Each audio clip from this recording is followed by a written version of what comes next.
Apa dikategorikan semua pendeta itu diurapi? Kenapa kitab Henokh itu tidak diakui oleh umat Kristen?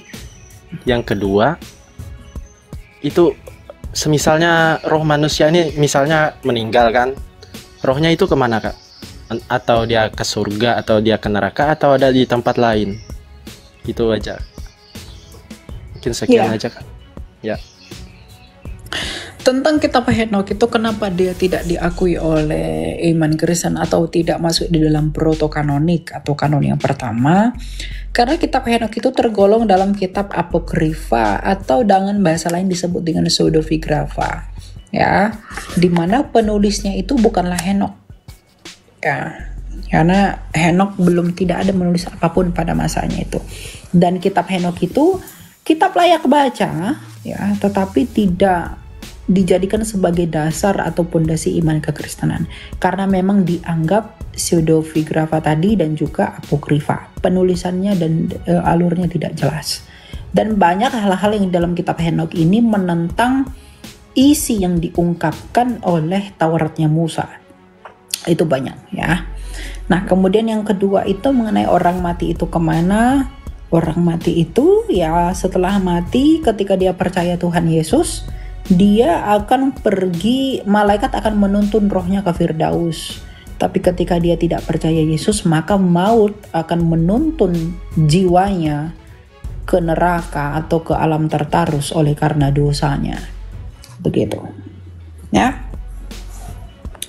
Jadi yang percaya ke Firdaus, yang tidak percaya dituntun kepada maut oleh dosa-dosanya. Dosanya yang membawa dia ke alam maut, ke alam tertarus. Kalau percaya Yesus, malaikat menuntun dia ke Firdaus. Begitu. Ini ada orang yang melihat ketika seorang pendeta itu berkhotbah, lalu ketika dia berkhotbah dari belakang pendeta itu berdiri ada cahaya yang begitu terang sekali, melebihi lampu yang ada di gereja. Ketika dia berkhotbah, lalu setelah selesai diajak ditutup untuk berdoa, setelah amin buka mata udah nggak ada lagi. Ya. Kira-kira itu sudah 2 kali ada yang melihat itu juga. Di mana itu? Di tempat yang lain, di dalam sebuah ibadah di gereja. Pendeta yang sama tapi dilihat oleh orang yang berbeda. Satu di sebuah tempat yang kita katakanlah itu Langkat, dan satu lagi di daerah Tebing Tinggi. Begitu nama Tebing tempat Tinggi gereja. Sumatera Utara. Iya, betul. Langkat juga Sumatera Utara. Iya, ya. Terus yang mau Ibu tanyakan apa? Karena mereka bertanya sama saya tidak tahu mau bilang apa yang mereka lihat itu. Mereka tanya, menurut Ibu itu apa? Karena saya tidak melihat. Karena katanya itu justru di belakang saya ketika saya menyampaikan firman. Ya. Kalau gini, terkait dengan mungkin apakah itu adalah dari kuasa Tuhan atau dari kuasa si jahat, kita harus hati-hati. Ujilah setiap roh, kata Rasul Paulus. Betul sekali. Yang kedua, Rasul Paulus pernah mengatakan malaikat pun, iblis pun bisa menjadi malaikat terang. Kenapa? Karena iblis itu dulunya adalah malaikat terang juga, walaupun dia sudah mulai redup tapi hidup lagi. Makanya Paulus mengatakan malaikat itu adalah, ya, iblis itu dapat menyamar jadi malaikat terang. Tapi kalau Anda hidup dengan persekutuan doa yang sungguh-sungguh dan sebagainya, ada kemungkinan itu adalah kuasa Allah atau kuasa dari Roh Kudus yang beserta kita. Sesuai dalam Matius 18 ayat 20, ya. Di mana ada 2 atau 3 orang berkumpul dalam namaku, di situ aku ada di tengah-tengah mereka. Dan Yesus Kristus adalah terang sejati bagi kita. Allah sejati dari Allah sejati, terang sejati dari terang sejati. Dan Yesus pernah mengatakan, akulah terang dunia. Maka itu kalau seandainya itu memang benar terjadi, bawa itu dalam gumulan doa, minta pimpinan kuasa Roh Kudus, sehingga ketika kita dalam kejadian seperti itu lagi, ya, kalau kita lagi berdoa, kita meminta pertolongan Tuhan bahwa roh yang datang itu adalah dari kuasa ilahi, bukan dari kuasa si jahat. Seperti itu saja, Bu, tanggapan saya. Iya, terima kasih. Bang, terima kasih. Karena yang bertanya itu memang anak masih umur 7 tahun. Begitu mereka melihat, lalu pada saat ibadah itu mereka mau tanyakan sama mama mereka yang di samping mereka duduk. Itu apa, Ma? Tapi mamanya bilang nggak ada, aku lihat. Begitu. Dan juga di tempat yang setelah saya pindah dari Langkat, saya pindah ke daerah tebing tinggi, dan di situ juga ada yang melihat. Yang anak-anak juga yang melihat, tapi orang dewasa tidak melihat. Nah, itu justru karena itu makanya saya coba bagikan untuk bertanya kepada Abang dan Bang Elia dan Bang Timothy. Begitu, karena juga saya bergumul juga karena mereka bilang waktu berkhotbah, tapi setelah selesai berkhotbah, berdoa turun, itu tidak ada lagi katanya. Cahaya itu sangat terang sekali, melebihi lampu di gereja, dan datang dari belakang saya. Begitu mereka lihat. Ya, saya tidak akan bicara banyak tentang itu. Yang paling penting adalah dari buahnya lah kamu mengenal mereka. Kejadian itu membawa dampak apa kepada anak-anak itu? Nanti ibu tanyakan. Dan itu membawa dampak apa dalam kehidupan ibu.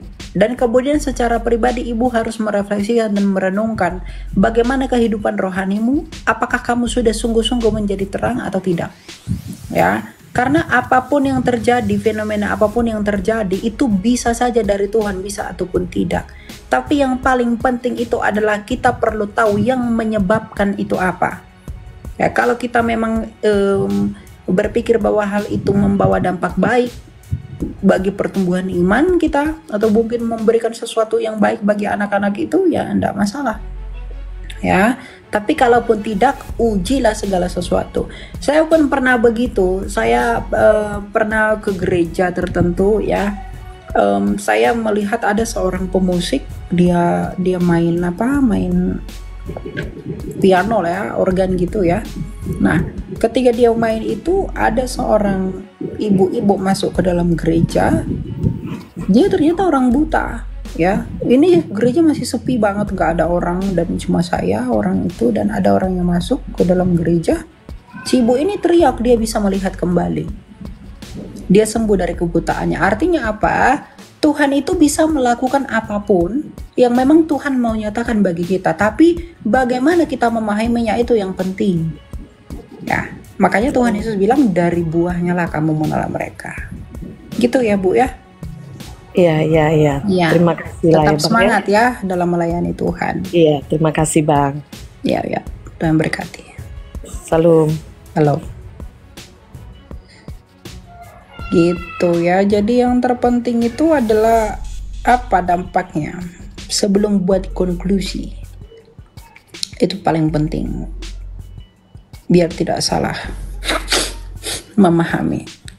Di perjanjian lama dan perjanjian baru juga biji mata Allah, karena selama ini kami berpikir banyak pendeta mengakui bahwa mereka diurapi dan biji mata Allah itu, Kak. Saya ingin penjelasan bagaimana tentang pengurapan itu aja, Kak. Ya, silakan Timothy tentang pengurapan. Sebelum pengurapan aku mau bahas itu tentang biji mata Allah. Jangan mengartikan seperti harafiah ya, karena Santo Yohanes Damaskus pernah mengatakan dalam bukunya The Faith Orthodoxy, ketika Yesus duduk sebelah kanan Allah, jangan memandang Allah itu sama seperti duduk secara literal. Ini tidak masuk akal. Karena Allah itu omnipresent, maha hadir, dia berada di sini sekaligus berada yang di sana. Apalagi kalau memandang biji mata Allah, jangan seperti yang dipandang seperti kacamata kita. Biji mata itu seperti mata saya begitu. Walaupun kita diciptakan menurut gambar dan rupa Allah. Dan terlebih lagi ya, kalau kita lihat ada beberapa kiasan-kiasan dalam kitab suci yang menjelaskan kamu adalah biji mata Allah, kamu adalah ini gitu contohnya. Karena Bilangan 23:19 dikatakan Allah bukanlah manusia. Jadi jangan secara harafiah mengartikan Allah Bapa itu digambarkan seperti jasmani kita, enggak. Oke, menjawab pertanyaan tentang masalah urapan ya. Perlu kita ketahui urapan ini di mana mereka yang mendapatkan karunia berkat dengan penuangan minyak, dan melalui penuangan minyak itu Roh Kudus beserta dengan orang tersebut. Kalau di Gereja Timur ini lebih dikenal dengan namanya sakramen krisma, di mana Roh Allah atau Roh Kudus itu bekerja terhadap dia yang diurapi. Rasul Yakobus pernah mengatakan dalam surat Yakobus, peminyakan terhadap orang sakit, sehingga Roh Kudus itu bekerja kepada orang yang sakit itu. Itu juga dikatakan sebagai minyak urapan. Ya, bagaimana bahkan tentang masalah minyak urapan ini kan ada berbagai penafsiran yang berbeda di gereja.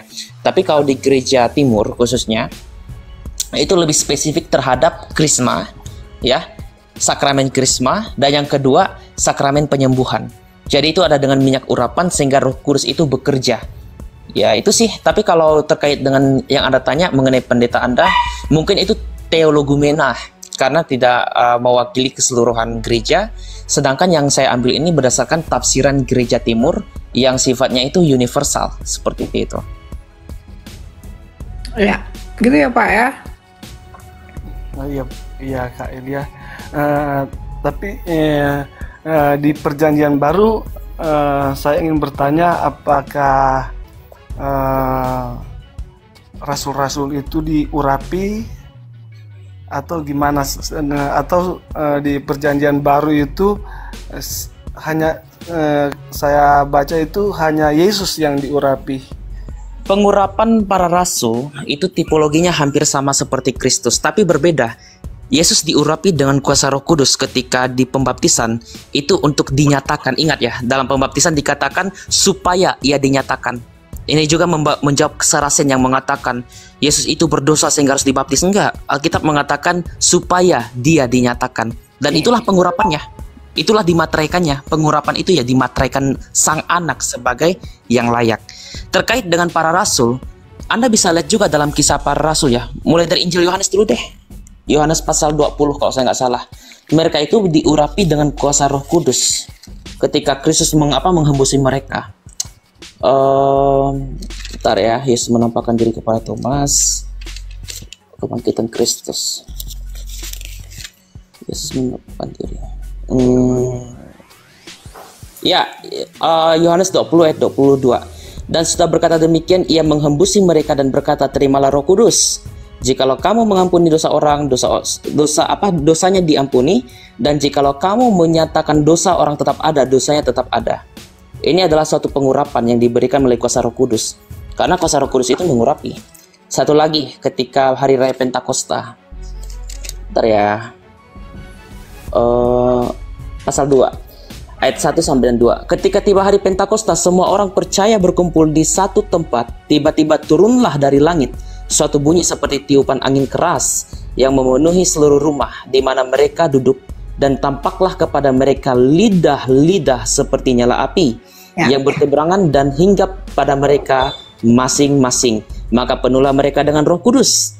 Lalu mereka mulai berkata-kata dalam bahasa-bahasa lain seperti yang diberikan oleh Roh itu kepada mereka untuk mengatakannya. Ini pengurapan. Kalau Perjanjian Lama dan Perjanjian Baru, khususnya Perjanjian Lama, ketika Samuel mengurapi Daud dengan minyak lah sehingga Roh Allah itu berkenan kepadanya. Ya, pengurapan Kristus dengan baptisan. Kisah Para Rasul pengurapannya dengan lidah-lidah api.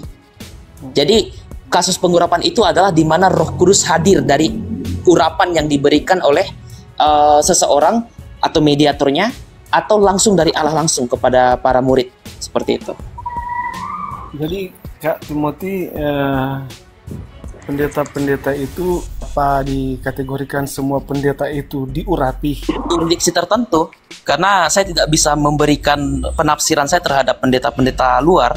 Kalau dari gereja kami ya seperti itu makna pengurapan itu, krisma lebih tepatnya. Begini sih, terkait dengan semua topik yang selalu muncul dan pertanyaannya itu selalu berlarut-larut ya. Sebenarnya jawaban itu sudah tuntas, walaupun mungkin kita masih belum bisa menaungi itu secara sempurna. Karena apa? Seperti yang Rasul Paulus katakan bahwa daging itu lemah tapi roh itu penurut. Maka itu kita harus melatih kedagingan kita itu untuk mengalahkannya.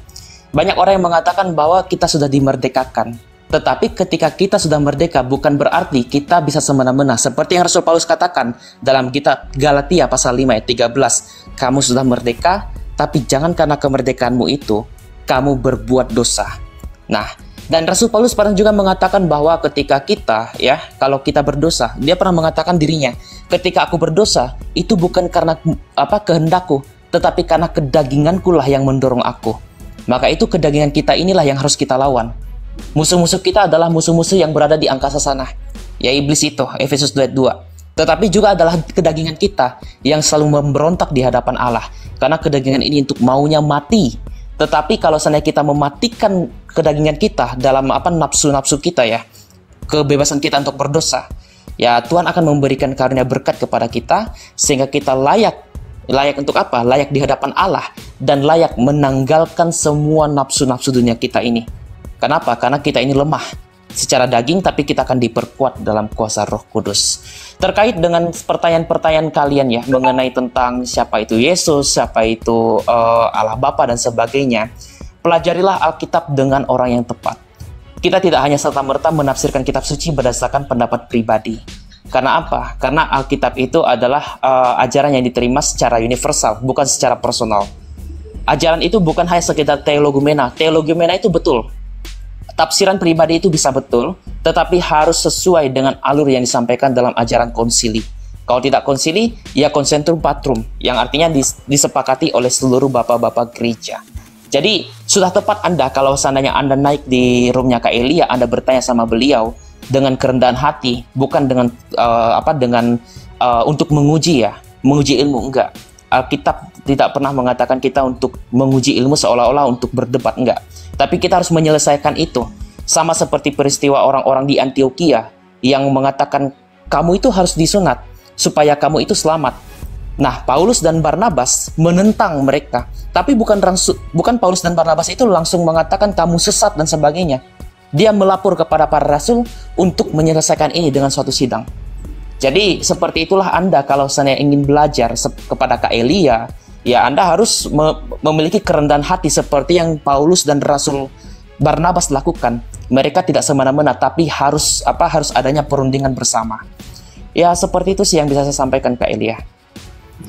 Ya, jadi gitu ya teman-teman, thank you, ya terima kasih dan syukur buat Tuhan kita, dari Tunggal Maha Kudus kita bisa berkumpul hari ini di live saya lagi online ya. Thank you juga buat Timothy buat partnering dengan saya. Yang mau saya sampaikan itu ya lagi-lagi sebenarnya topiknya cuma satu sih, bahwa kita itu kan berapologetika itu adalah untuk menumbuhkan kecintaan kita bersama kepada Kristus yang kita imani. Jadi kita tahu siapa yang kita percaya ya. Kita datang ke gereja setiap minggu, kita datang beribadah, kita datang ke gereja menerima ini, menerima itu, tapi kita nggak mengerti makna dari semuanya itu gitu loh. Jadi pengetahuan itu penting agar kita tahu menyembah Dia dengan benar dan berpraktik yang benar. Jangan agar kita itu bersungguh-sungguh, sama seperti surat Rasul Paulus kepada jemaat di Roma. Dia berkata bahwa orang Yahudi itu sangat sungguh-sungguh bekerja dan giat bagi Allah, tapi mereka giat bagi Allah di dalam ketidakbenaran. Nah, jangan kita sampai begitu. Kita sungguh-sungguh melayani Tuhan ya.